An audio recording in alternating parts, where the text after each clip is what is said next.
Welcome back to another episode of Short and Sweet, where the reviews are short. And it's pretty sweet that they shared it with us. It's pretty sweet that Michter's Distillery shared both the Shenks, which is here on the table, and the Bombergers, which will be coming out right now, and then going away right now. Shenks, this is their lower proof one, that's why we're starting with it. It is 91.2 proof. I found it. It's right there. I was going to say, I know it's on there. So, Chad, tell us, what is Shenks? It's not a bourbon. It's an American whiskey. Yes, good job. Don't ask me why. Yeah, no one knows why. And that's after, They're never going to know. pouring over the official release from the distillery. I mean, it just says on the back, and I'll read it to you. You can cut this if you want. They can't. I'll cut it if I want. I need waterfalls and No. just like fish jumping. No. Shenks Homestead Sour Mash Whiskey honors the legacy of American whiskey figure John Shenk. Shenk? You're saying Shenk. That's what it is. John Shenk. I always thought it was Shanks. The brand is possessive, but the man who created it's John Shenk. Yeah, Shank. I was saying Shank. No, Shenk. John Shenk. Shenk. Who in Shanks? 1753 founded a distillery that has become known as Michter's in the 20th century. Please join us in toasting and celebrating American whiskey history. No Sam Elliott there, we couldn't afford him this time. No, it's true. Yeah. Retail on this is 110. That's a nice color. It's got a nice nose. It does have a nice nose. Yeah. That's a lot of toasty brown sugars. It's like someone just went crazy flambéing stuff. Like, Yeah. that's 91-ish proof.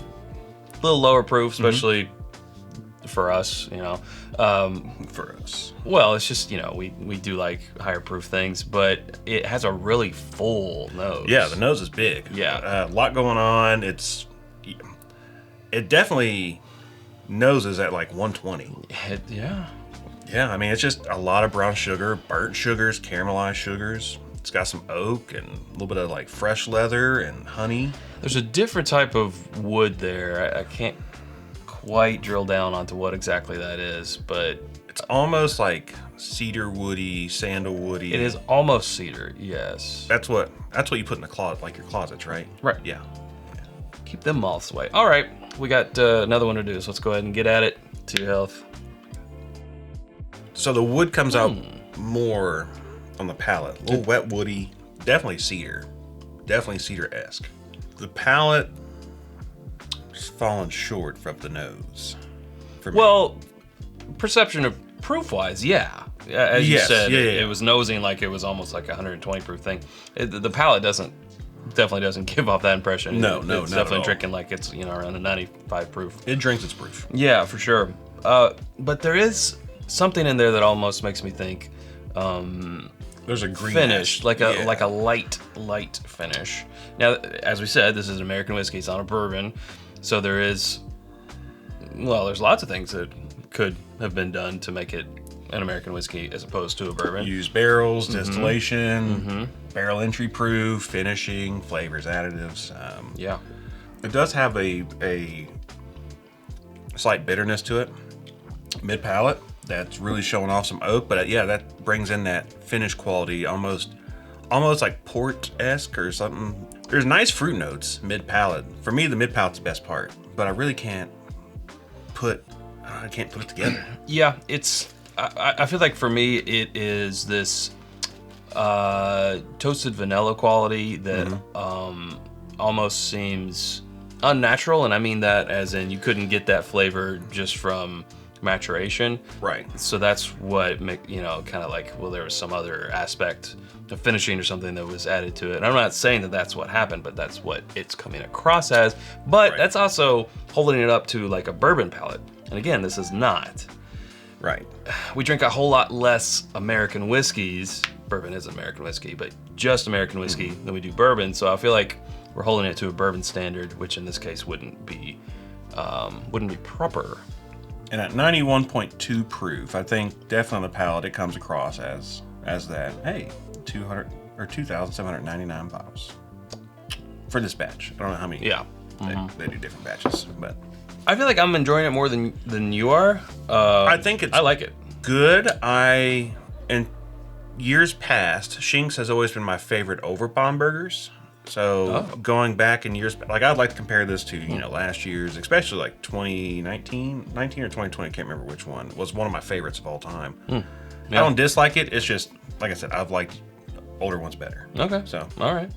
Well, we're going to move on to the Bombergers, but before we do, we're going to tell you about one of the best ways that you can support this channel, if you like, and that is patreon.com/itsbourbonnight. That's where you can get discount codes on the merch that we are both wearing. You can participate in polls that help shape episodes. You can get exclusive access to Barrel Picks. In fact, you can go on Barrel Picks with us, depending on your tier. You also get another round with Chad Squared. So much more. That is at patreon.com/itsbourbonnight. And you can also head to whiskyambitions.com where you get the Glencairns that we are drinking from, the water glass that Chad's drinking from, the merch that he said you can get discounts on if you join Patreon, bottle cut candles, hats, hoodies, sweaters, and so much more. And challenge coins.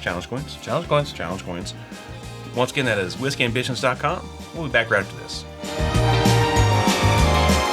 And welcome back. Bombergers is on the table. It's 108 proof. That's right. You said you normally prefer the Shenks. Mm-hmm. I normally prefer the Bombergers, I feel like. Now, we do have more information about the Bombergers. In fact, I'll pull up that press release. Well, first off, this one suggested retail price $120, so it's $10 more. Well, let me just read you the quote. This is from Master of Maturation, Andrea Wilson. She says, once again, Chinkapin barrels have contributed to the hallmark flavor of Bomberger's declaration. For this year's release, we used a spectrum of different barrels constructed from wood naturally seasoned outdoors in varying cases from, now I'm paraphrasing, from 18 months to 5 years. Back to the quote, thus changing the chemistry of the oak's contributions during aging. There you go. So, I mean, they went 18 months, 3 years, 4 years, 5 years. I'm like, I'm just gonna. Why'd you paraphrase if you just read it?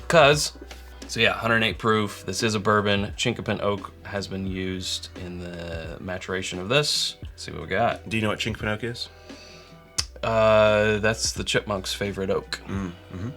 Chinkapin oak. Not as much of a nose as the other one. But it's got a nice, pleasant, like vanilla, spicy vanilla, little toasty oak. It is a little softer. Yeah, for sure softer. I can see the toasted oak, but not getting that much of a nose. So let's just go ahead and dive in to your health. Now that one on the palate is a lot bigger. Yes. Whoa. Yeah. That's drinking over the 108, I would feel like. That is drinking the 120 that I said the Shenk's nose like. Mm-hmm. Yeah, definitely bigger, punchier, bolder up front. Mm-hmm. Really, really, really good vanilla notes on this. Like a lot of vanilla. A lot of vanilla. I mean, it's just like French vanilla ice cream. Oh, yeah. That's good though. It is good, yeah. Second sip. Yeah, coming into the chest feels here. Spreading out. That's nice. Yeah. I'm liking that. There is a... What is that? Bit of a thinker, kind of complex. It's got like this lightly roasted coffee note to it. God, sometimes you take the words out of my head before I get there. But yes, I was saying there is some type of roasted bean in there. Doesn't really have a coffee flavor, but especially on the palate. The palate goes more into, some type of a light roast, if you will. Yeah. Blonde. Mm-hmm. Yeah, blonde. Yeah, blonde roast. Okay, so between the two, bring this one back in. Which one is your favorite? Shenk still has a way better nose. It does. It's almost kind of gone vintagey as it's set and opened up. So I'd agree with that. Palate.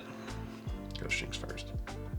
Palate's opened up as it's set too. It has. It's gotten a lot better. Yeah, it's a little vintagey on the palate. It has. In fact, deserves a second sip. Yeah. I feel like this is why I always go for Shenk's, because it always has that vintagey. Because it's got like that musty paper, wet floor, all the good notes you want in a dusty bourbon. Even though they might not sound good. They don't sound good, but they are good. Yeah. I gotta go Shenk's. Me too. I gotta go Shenk's. Yeah. Bring it back up.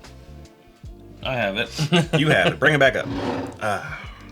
Yeah, I think between the two, and you can maybe save $10 if you're seeing these at retail. Yeah, I feel like it just has a little bit more complexity, even though the Bombergers is pretty complex. But for this year, 2025, I feel like going over here. Going for Shenk's. Yeah. Goes to show you, open your bottles, get some air in your glass. Don't judge it first sip. Right. And you'll be surprised. There you go. Well, all right. Well, hey, that's where we better leave it. If you haven't subscribed to us already, you can do so by clicking right up here. There's suggestions of other videos down here. Hope to see you over there in one of those. Thanks, Michters. Until next time, Drink more whiskey. bourbon.